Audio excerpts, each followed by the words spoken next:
안녕하세요. 화정간호학원 이지수입니다. 오늘 모의고사 5회 보건간호 문제풀이 시작할게요. 36번에 당뇨 환자를 대상으로 인슐린 주사에 대해 교육하려고 한대요. 이때 주의 집중이 쉽고 동기유발이 용이하며 눈으로 배우는 것이므로 도달이 용이한 교육 방법 했어요. 자, 요거 10원밖에 없지 않나요? 그쵸? 자, 먼저 보건교육 방법, 보통 이제 손 씻기라든지 칫솔질이라든지 이렇게 인슐린 자가투약 같은 것들을 교육할 때 가장 효과적이고 실무에 적용이 가능한 방법은 시범이에요. 직접 시범을 보여주는 거죠. 실무에 적용이 가능하며 교육 내용을 실천 가능하게 하는 효과적인 방법이다. 그래서 칫솔질, 손 씻기, 이런 인슐린 주사 투약 같은 것들. 자, 장점은 동기유발이 용이하대요. 대상자가 경험이 없어도 직접 눈으로 보고 배우는 것이므로 학습 목표 도달이 용이하다. 그래서 답은 3번이었고요. 자, 집단 교육에 대해서 조금 정리해 봤어요. 먼저 강의법 있죠. 자, 강의법은 피교육자에게 지식을 전달하는 거예요. 짧은 시간에 많은 양의 지식 전달이 가능하다는 장점이 있지만, 자, 단점으로는 학생들 하나, 대상자들의 개개별 학습 진행 정도를 파악하기가 어렵고요. 일단 학생들은 듣기만 하다 보니까 수동적인 참여를 하게 돼요. 그래서 문제 해결 능력을 기르는 데 도움이 되지는 않아요.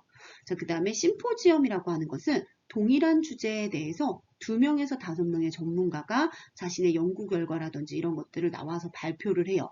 그 다음에 발표 후에는 청중과 함께 그 주제에 대해서 공개 토론을 하면서 서로 정보를 얻어가는 방법인데, 이때 강연자와 청중은 모두 전문가로 구성되어 있다는 거. 자, 그 다음에 패널 토의랑 심포지엄이랑 구분하셔야 되는데, 자, 패널 토의는 어떤 하나의 주제에 대해서 상반된 의견을 가진 전문가예요.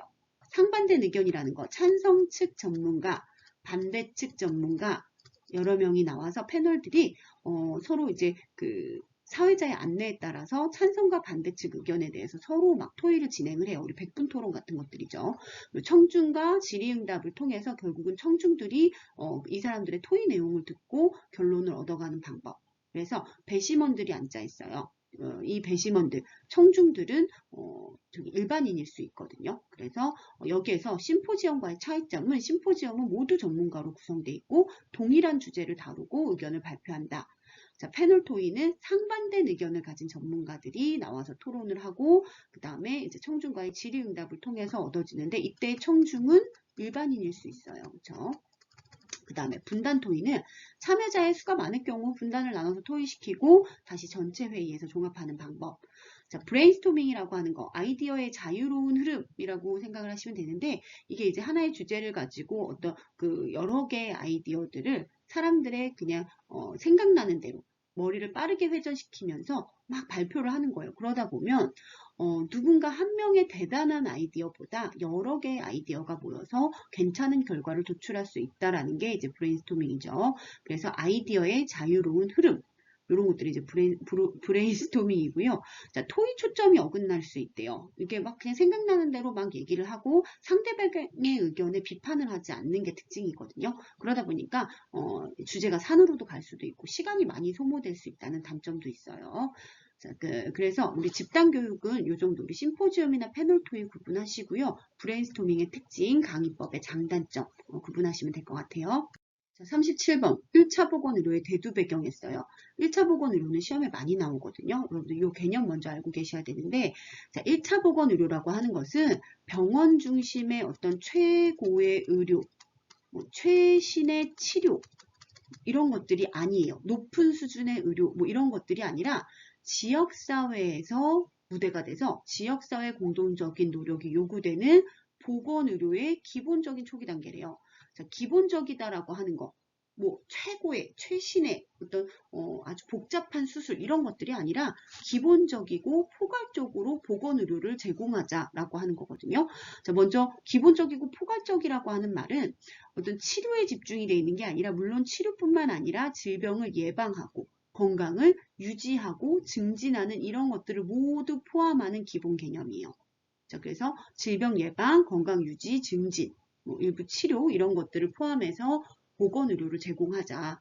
근데 이게 왜 이렇게 1차 보건의료가 대두가 됐냐면, 우리가 의료자원이 지금 수도권에 많이 분포되어 있잖아요. 그죠? 큰 병원들이나 좋은 병원 이런 데 다 이제 수도권에 집중돼 있다 보니까 저기 농어촌 벽오지에 사시는 분들에게서는 보건의료의 접근이 쉽지 않을 수도 있어요. 게다가 종합병원 중심의 어떤 그런 높은 수준의 의료 그리고 치료 중심의 의료 이런 것들이 이루어지다 보니까 보건의료의 혜택을 못 받는 그런 국민들이 또 있을 수도 있는 거죠. 그리고 의료 인력의 전문화 이런 것들도 마찬가지로 모두 이제 병원 중심의 어떤 치료에 이렇게 포커스가 맞춰져 있었던 거죠. 그래서 그런 것들 때문에 전 국민을 대상으로 하는 이런 기본적인 보건 의료는 약간 소외됐었어요. 그래서 그러다 보니까 이제 치료를 중심으로 하다 보면 나중에 질병이 발생하고 나서 치료를 하려고 하면 비용도 많이 들고 효과적이지도 않고 치료가 쉽지 않다 보니까 모든 국민에게 건강을 유지 증진시키자라는 의미에서 이런 기본적인 1차 보건의료가 대두가 된 거고요. 게다가 인간의 기본권을 보장하자는 이 기본 개념이 또 중요한데 인간의 기본권은 뭐냐? 건강권이에요. 건강할 권리가 있대요. 인간은 누구나 다 건강할 권리가 있기 때문에 어떤 높은 수준의 의료보다는 기본적인 보건의료가 두루두루 지역사회 주민 전체에게 닿아야 된다라는 게 이게 이제 기본 개념인 거고요. 그 다음에 최근에 어떤 질환들이 급성 전염성 질환, 지금 코로나 때문에 좀 이제 전염병에 대해서 지금 좀 이제 시끄럽지만 어쨌든 지금 최근에 들어서 이런 비전염성 질환들, 당뇨라든지 고혈압 이런 비전염성 만성 질환들이 증가하고 있잖아요. 이런 질병들은 뭐 아무리 최고의 치료, 최신의 치료 이런 것들로 접근을 한다고 해서 뭐 완치가 되기도 쉽지 않고요. 일단 질병이 걸리고 나서 치료를 하자니 이게 쉽지가 않죠. 이런 것들은 건강 유지 증진을 통해서 예방을 하는 것이 더 효과적이라는 거예요. 그래서 비전염성 질환의 증가 이런 것들이 1차 보건의료를 대두하게 만들었다. 자, 그래서 1번에 치료 중심의 의료 인력의 전문화 같은 것들, 이런 것들이 이제 그 대두 배경이 되는 거죠. 자, 그 다음에 2번이 조금 헷갈리셨을 수 있는데요. 노인 인구가 증가하고 있기는 해요. 사실 우리나라 노인 인구가 많아지고 있지만, 노인 인구의 증가라기보다는 당뇨와 고혈압과 같은 비전염성 질환이 증가하고 있어요. 물론 노인 인구가 증가하면 비전염성 질환도 같이 증가하는 그런 원리도 있지만 노인 인구의 증가가 직접적인 원인이라기보다는 요즘에 젊은 사람들도 당뇨, 고혈압 생기잖아요. 그렇죠? 그래서 당뇨나 고혈압과 같이 만성 질환 이런 것들을 앓고 있는 유병하고 있는 것들이 많아지다 보니까 이제 건강을 유지 증진하는 거에 더 중요하게 포커스가 맞춰지고 있는 거죠. 그래서 2번은 노인 인구의 증가는 조금 거리가 멀어요. 그래서 답은 1번. 자, 38번 보건교육 시 상담을 할 때 간호조무사가 취해야 할 태도로 옳은 것은 자, 상담에서 가장 중요한 제가 여기 밑에 이렇게 막 써놨는데 나중에 시간 되시면 읽어보시고요. 면담에서의 제일 중요한 원칙은 피면담자와 신뢰를 형성하고 피면담자의 이야기를 들어주는 거죠. 그게 상담인 거죠. 내가 내 의견을 막 어필을 하거나 어떤 그 사람의 문제를 해결해 주려고 하는 것이 아니라 면담이나 상담 같은 것들은 그 사람의 이야기를 들어주는 거예요. 그죠? 경청이 제일 중요한 거죠. 그래서 뭐 비판이나 대답의 암시 뭐 이런 것들 아니고요. 일정한 계획 안에서 수행한다. 사실 상담이라고 하는 거 물론 이제 보건교육은 어떤 계획이 있기는 해야 되지만 상담이라고 하는 것은 뭔가를 정해놓고 하는 게 아니에요. 그 사람의 이야기를 들어주는, 잘 청취해주는 이게 더 중요한 거죠. 답은 5번. 39번 시범교육 시 중요하게 고려해야 될 사항. 자, 1번에 과거의 내용이 아니라 최신의 가장 최근의 내용을 가지고 교육을 해야죠. 모든 교육은. 그리고 2번에 중요한 부분은 반복할 수 있고요. 시범에 사용할 기구는 미리 준비한다. 맞네요. 단상, 시범을 보일 단상은 사람들이 잘 보이는 곳에 위치해 있어야죠. 자, 그 다음에 5번에 사람은 많을수록 우리 시범 교육할 때 막 많은 사람들을 모아놓고 시범 교육하면 효율적이지가 않겠죠. 그게 이제 단점이기도 한데 사람은 많을수록 좋지 않아요. 그래서 답은 3번. 40번 보건소의 기능이에요. 보건소의 기능도 시험에 자주 나오지만 여러분들이 이거를 글씨로 외우시려고 하면 안 돼요. 보건소에서 어떤 사업을 했더라? 이렇게 이제 떠올려 주셔야 되는데 자, 먼저 보건소에서는 우리 국민건강증진 뭐 있죠? 뭐 금연 사업, 금주 사업, 운동, 영양 이런 것들 있잖아요. 범국민 건강생활 실천 운동들 이런 국민건강 증진에 관여를 하고요. 구강건강 영양관리 사업, 그리고 보건교육 같은 것들이 이루어지는 장소고요. 그 다음에 지금 요즘에 코로나 때문에 우리 보건소 많이 왔다 갔다 하죠. 그죠? 감염병의 예방 및 관리. 그 다음에 모성 클리닉, 영유아 클리닉 이런 것들 운영하잖아요. 그래서 모성의 산정간호라든지 산정관리, 그리고 영유아들의 예방접종이라든지 뭐 발달 뭐 이런 것들에 대한 검사 같은 것들 하게 되겠죠. 그 다음에 여성, 노인, 장애인과 같이 보건의료 취약계층의 건강유지 증진, 정신건강 증진, 우리 왜 정신건강복지센터 같은 것들은 보건소를 중심으로 설치돼 있죠. 그래서 정신건강 증진 및 생명정지에 관한 사항이라든지, 그리고 지역 주민에 대한 진료도 해요. 뭐 결핵 클리닉, 성병 클리닉, 뭐 이런 것들 막 운영하고요. 내과, 보건소 가면 있잖아요. 그렇죠? 그런 진료도 하고, 건강검진도 하고, 그죠? 질병 관리에 관한 사항들, 그리고 우리 가정 방문도 해요. 우리 저기 그 공중보건의 뒤쪽에서 보면 지역사회 간호 활동에 보면 가정 방문하잖아요. 그렇죠? 가정 및 사회복지시설 등을 방문해 사용하는 보건의료 사업들. 자, 그러면 이 중에서 옳지 않은 것은 했는데 1번에 보건요원을 훈련시키는 것은 보건복지부에서 해요. 보건소는 이미 훈련된 보건요원들이 나와서 지역사회 이런 보건을 하는 보건 활동들을 하는 곳이죠. 그래서 훈련은 하지 않아요. 답은 1번.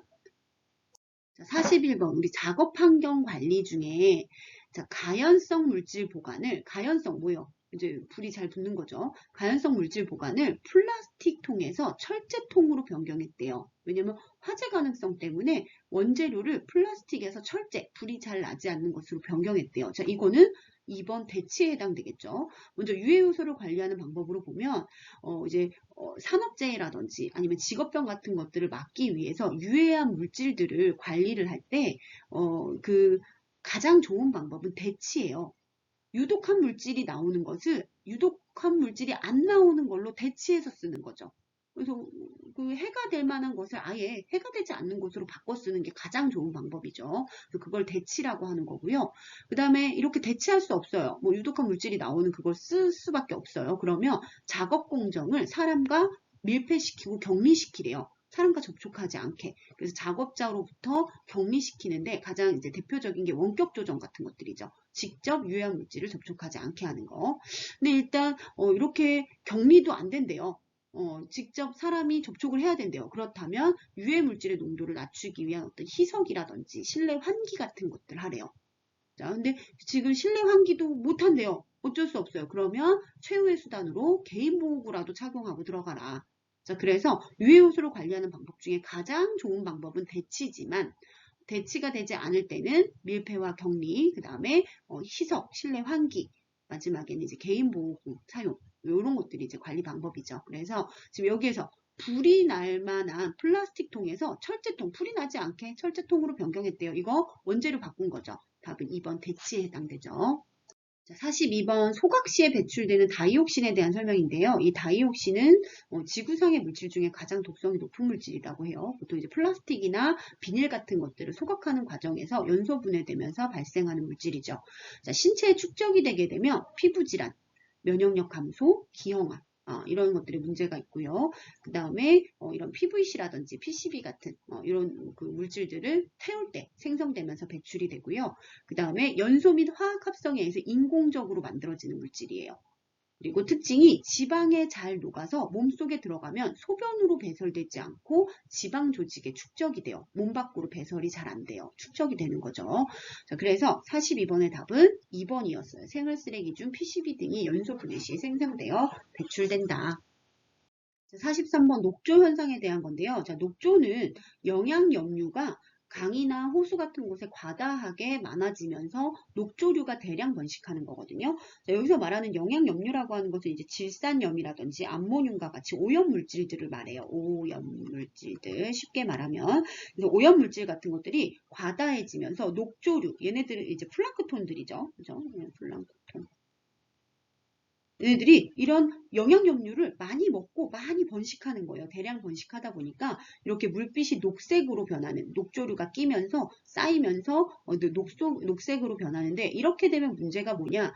햇볕 같은 것들이 차단이 돼버리죠. 물 안쪽으로 용존산소량이 감소하게 되고 산소 같은 것들이 투과가 안 되고 햇볕에 의한 자정작용 같은 것들도 불가능해지고요. 그래서 이런 현상을 가지고 이제 부영양화라고 해서 이런 유기물질 같은 것들의 영향으로 수역에 점차 영양분이 증가해서 물의 가치가 상실되는 거예요. 물에는 물고기들이 살아야 되잖아요. 근데 이런 녹조류가 많아지고 햇빛에 투과가 안 되고 자정작용 능력이 떨어지게 되고 이런 플랑크톤이 막 증식만 하다 보면 결국은 물고기들이 용존산소가 감소해서 이제 폐사, 집단 폐사를 하거나 이런 문제들이 생기게 되겠죠. 그래서 녹조류들이 대량 번식해서 물의 색깔이 녹색으로 변하는 거 녹조 현상이라고 해요.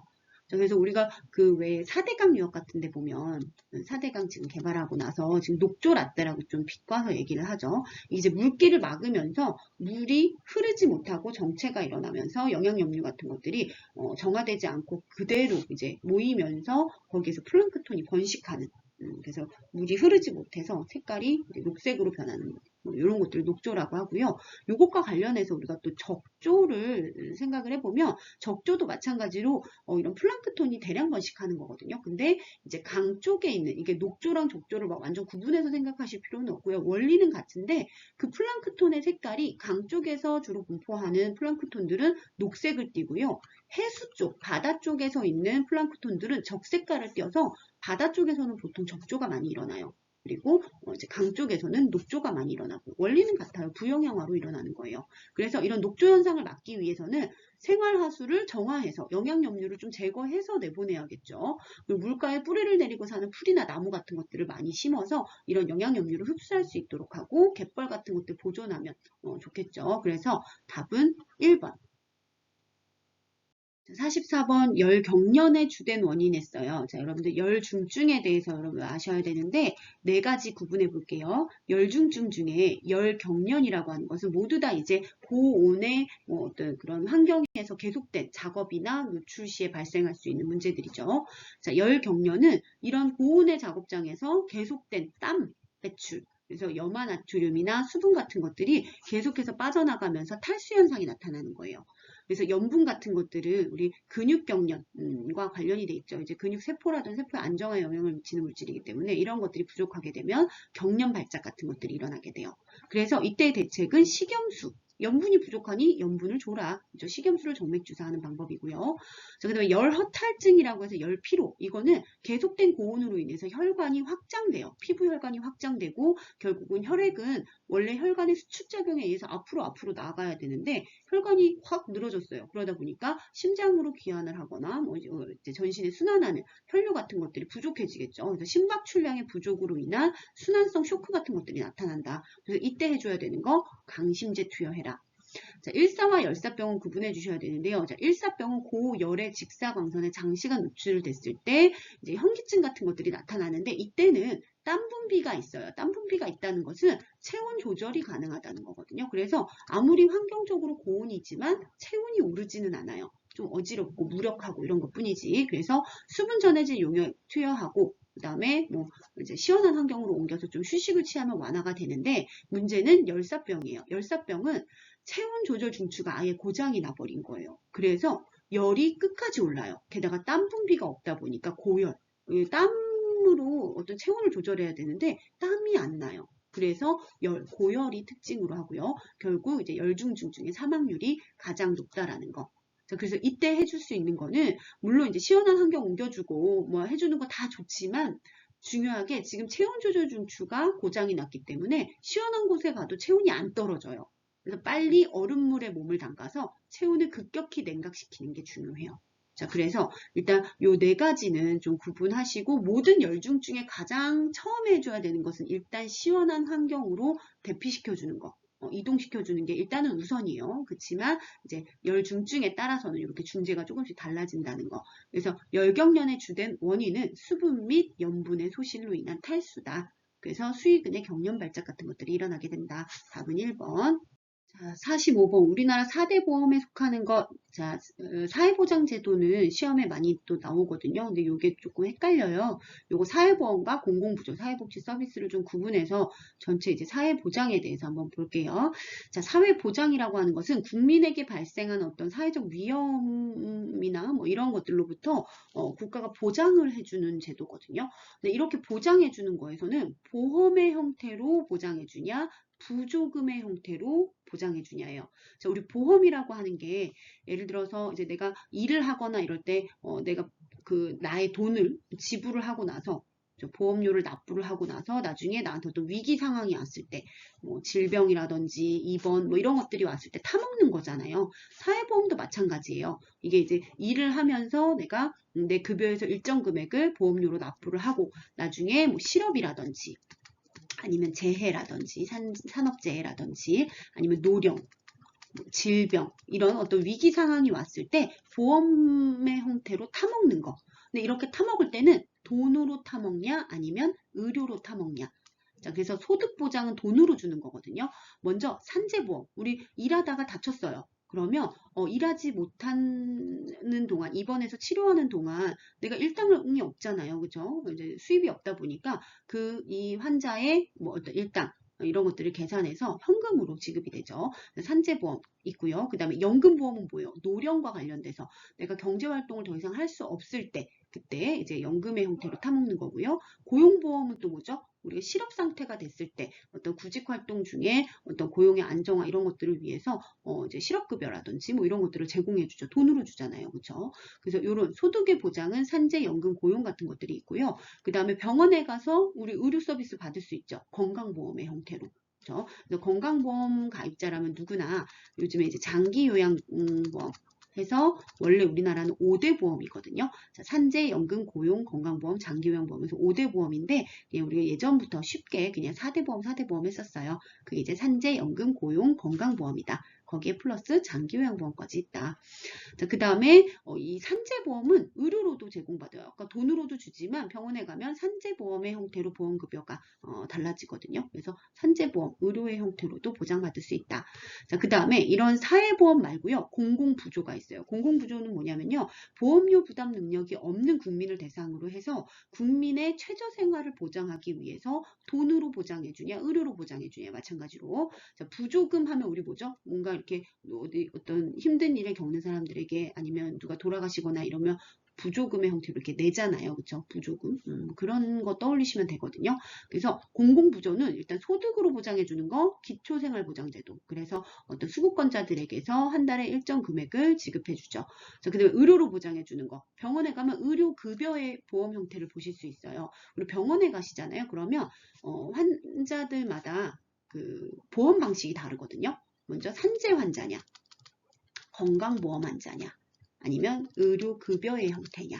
그래서 그 보험 방식이 달라요. 보장해주는 그 의료 보장이. 그래서 이렇게 공공부조에서는 의료급여가 해당이 된다는 것. 그 다음에 사회복지 서비스는 어떤 시설이라든지 프로그램, 어떤 서비스의 형태 이런 것들을 이용할 수 있는 노인복지, 아동복지, 장애인복지, 가정복지 같은 것들이 있죠.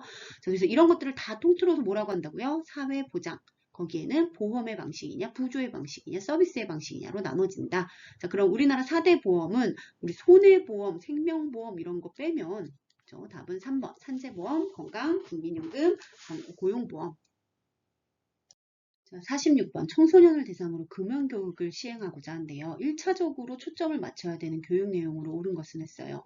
자, 먼저 학습이 이루어지려면 교육 환경이 조성이 돼야 되겠죠. 그래서 어떤 장소도 있어야 되고요. 뭐 시설이나 이런 것들 환경이 조성이 돼야 되고 그 다음에 이제 도입 단계로 가서 다짜고짜 교육이 먼저 이루어지는 게 아니라 일단 피교육자들과의 어떤 관계 형성도 있어야 되고요. 그 다음에 주의 집중 내가 이 교육을 받고 싶은 욕구가 생겨야겠죠. 그래서 가장 먼저 주의 집중을 시키고 흥미를 유발해야 돼요. 그래서 이때 자극시킬 수 있는 것들이 이제 사진이라든지 아니면 포스터 이런 것들, 영상 이런 것들을 이용해서 이 교육을 받고 싶네 라는 흥미를 가지게 해야 되겠죠. 그 다음에 이제 본격적으로 교육이 전개가 되는 이때 이제 교육이 실시가 되는 거죠. 그래서 전개 과정, 그 다음 마지막에 이제 요약과 정리, 점검을 통한 종결 과정 해서 이렇게 4단계를 거치는데 지금 1차적으로 초점을 맞춰야 되는 거 일단 교육 환경 조성하고 근데 환경 조성에 대한 내용은 없네요. 그러면 이제 흥미를 가지게 하는 거죠. 그래서 이때 하는 것은 자, 1번 금연 성공 사례, 뭐 2번 태도 변화, 3번 교육 같은 것들은 모두 전개 단계에서 이루어져요. 그러면 포스터를 보여주면서 흡연의 위험성을 강조해서 흡연이 위험하네. 그러면 나 이 교육을 받아서 좀 흡연을 하면 안 되겠다라는 어떤 자극을 주는 거죠. 그래서 답은 4번. 흡연율, 폐암, 이완율 이런 것들도 이런 청소년을 대상으로 금연교육을 할 때 그렇게 막 흥미를 줄 만한 것들은 또 아니에요. 그래서 답은 4번. 우리 식중독은 여러분들 이것도 시험에 자주 나오죠. 식중독의 원인균, 우리 독소형을 물어보는데요. 자, 먼저 식중독은 감염형이 있고 독소형이 있어요.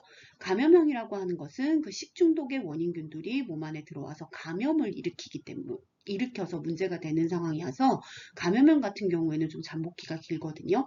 근데 반면에 독소형 같은 경우에는 그 식중독균에서 나오는 독소가 직접 몸 안에서 작용을 하니까 이게 잠복기가 짧다는 게 특징이에요. 그러면 감염형에는 살모넬라, 장염 비브리오, 장출혈성 대장균 감염증 이런 것들을 이제 대표적으로 외워주셔야 되는데 살모넬라증은 저온 살균으로 사멸이 되고요. 우리 이제 설치류라든지 양서류와 같은 그런 것들의 장내 세균의 일종이에요. 그래서 쥐의 변, 이게 설치 쥐잖아요, 그죠? 쥐 같은 것들의 변을 통해서 나와서 그런 것들에 감염된 음식이나 뭐 이런 것들에서를 통해서 식중독이 일어나죠. 자, 장염 비브리오는 호염균이라고 해서 염분을 좋아해요. 절인 식품, 특히 여름철에 많이 발생하는데 생선회, 어패류 이런 쪽에 많고요. 그 다음에 캠파일로박터는 감염 경로가 불명확하기 때문에 잘 안 나와요. 장출혈성 대장균 감염증 옛날에 5157이라고 했었던 거 우리 햄버거 패티병이라고 하죠. 그래서 햄버거 같은 고기를 분쇄하는 과정에서 오염된 칼, 뭐 이런 고기 가공 과정에서 전파가 된다는 거. 증상이 외워주셔야 되는데 용혈성 요독증이라고 해서 피가 용혈 깨지고 요독 이제 소변독이 오르는 거거든요. 이제 소변독이 왜 오르냐면 신장을 침범해서 그래요. 신장의 기능이 소변을 통해 노폐물을 배설하는 건데 신장 기능이 떨어지면 노폐물 배설이 안 되고 몸 안에 독이 쌓이는 요독증이 발생하게 되는 거죠. 그래서 용혈성 요독증으로 이제 신장 투석이라든지 뭐 이런 것들이 필요하게 되는 상황이죠. 증상 같은 경우에는 이제 피 섞인 설사, 용혈성 요독증. 자, 그 다음에 독소형은 3가지 외워주시는데 요거를 좀 이제 유치하지만 좀 외우는 방법이 포도맛 웰치스를 보틀에 담으면 독이 나온대요. 실제 그러진 않지만 자, 포도맛 웰치스 아시죠? 웰치스를 보틀에 담으면 독소가 만들어진다. 이렇게 외우시면 쉬울 것 같아요. 자, 먼저 보툴리누스는 우리 보톡스 맞잖아요. 그렇죠? 신경계 급성 중독 증상이 나타난대요. 우리 보톡스 맞으면 운동신경 마비로 인해서 이렇게 웃거나 뭐 이럴 때 주름 생기지 않게 하려고 하는 거잖아요. 그렇죠? 그래서 그거랑 연관을 지어서 신경계 급성 중독으로 가장 사망률이 높은 현기성 산소가 없이도 살 수 있는 세균이래요. 자, 그래서 완전 밀폐된 통조림이라든지 어떤 소세지 이런 데서도 이제 자랄 수 있는 현기성 세균이에요. 자, 그래서 통조림, 소세지 사망률이 가장 높다. 신경계 급성 중독 증상이다. 보툴리누스균이에요. 자, 그 다음에 웰시균은 토양에 분포되어 있는데 시험에 많이 나오는 건 아니니까 그냥 참고로만 보시고요. 포도상구균은 장독소에 의해서 야기되는 우리나라에서 가장 많은 식중독이고 잠복기가 가장 짧다는 거. 그래서 예를 들어서 뭐 낮에 케이크를 먹었는데 뭐 이른 저녁 때 갑자기 막 복통 뭐 이런 것들이 일어났다. 그러면 뭘 의심해 볼 수 있냐? 그러면 거기에서 이제 포커스는 케이크가 아니라 잠복기가 짧다는 게 특징이거든요. 그래서 포도상구균이라고 이제 기억하시면 돼요. 그래서 잠복기가 짧고 100도씨에서 30분간 끓여도 파괴되지 않으며 구역질, 복통, 설사와 같은 소화기계 문제를 일으키지만 이제 사망률이 높지는 않아요. 보통 2, 3일 후에는 회복이 된다는 거. 자, 그래서 독소형 식중독 자, 이 중에서 포도상구균이겠네요. 답은 2번. 48번 이번에는 감염형 세균성 식중독의 하나인 장염비브리오균에 대한 문제예요. 아까 장염비브리오 보였죠? 생선의 어패류. 답은 3번. 그래서 이 식중독의 종류들과 원인들, 좀 특징적인 것들 이렇게 기억해 주세요. 49번 우리 불쾌지수 이건 그냥 다짜고짜 외워야죠. 자, 불쾌지수 디스컴포트 인덱스라고 해서 DI. 자, DI가 70 이상이면 10% 사람이 불쾌감을 호소한다는 뜻이래요. 자, 75 이상이면 50% 이상의 사람이 80일 때는 거의 모든 사람이 86은 견딜 수 없는 상태. 자, 그래서 요건 그냥 숫자 외워주셔야 돼요. 저도 암기가 잘 안 되다 보니까 이제 외우는 방법 7, 10이면 10%, 70%, 그죠? 70은 10%, 그 다음에 75는 50%. 이렇게 80 이상이면 거의 모든 사람이 불쾌감을 호소한다 해서 이런 식으로 외워주시면 될 것 같아요. 그러면 75가 의미하는 바는 50% 정도의 사람이 불쾌감을 느낀다. 답은 2번. 50번에 직업병으로 옳은 것은 했어요. 자, 직업병의 종류들의 원인들을 좀 이제 살펴보면 먼저 이상 기압에 의한 직업병. 자, 자만병 같은 경우에는 해수면 밑으로 내려가면 내려갈수록 압력이 올라가면서 고기압에 의한 장애죠. 자, 고산병 같은 경우 높은 산에 올라가게 되면 저기압에 의해서 산소 농도가 떨어지면서 산소를 이제 함유하고 있는 것들이 낮아지면서 저기압에 의한 장애. 고산병. 자, 직업성 난청은 이제 소음. 이 원인이 되고요. 진동에 의한 직업병, 이것도 이제 시험에 자주 나오죠. 레이노시병이라고 해서 이제 말초, 손가락이라든지 이런 데 계속되는 진동에 의해서 말초 순환 장애로 인해 손가락이 창백해지는 질환이죠. 그다음에 화학 물질에 의한 장애, 납중독, 수은 중독, 카드뮴 중독, 요거는 기억하셔야죠. 납 중독은 이제 월경장애, 유산 사상과 같은 이런 생식 기능 장애를 일으키게 되고요. 그 다음에 빈혈. 그래서 이제 골수 자국 증상으로 인한 빈혈 같은 것들이 일어나게 돼요.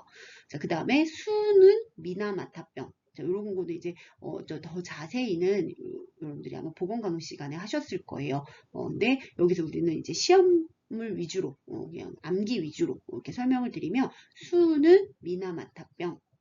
이거는 중추신경계 장애를 일으키게 되고요. 이걸로 인해서 중추신경계 장애가 있으니 말도 잘 못해요. 구음장애, 걷지도 못해요. 보행실조.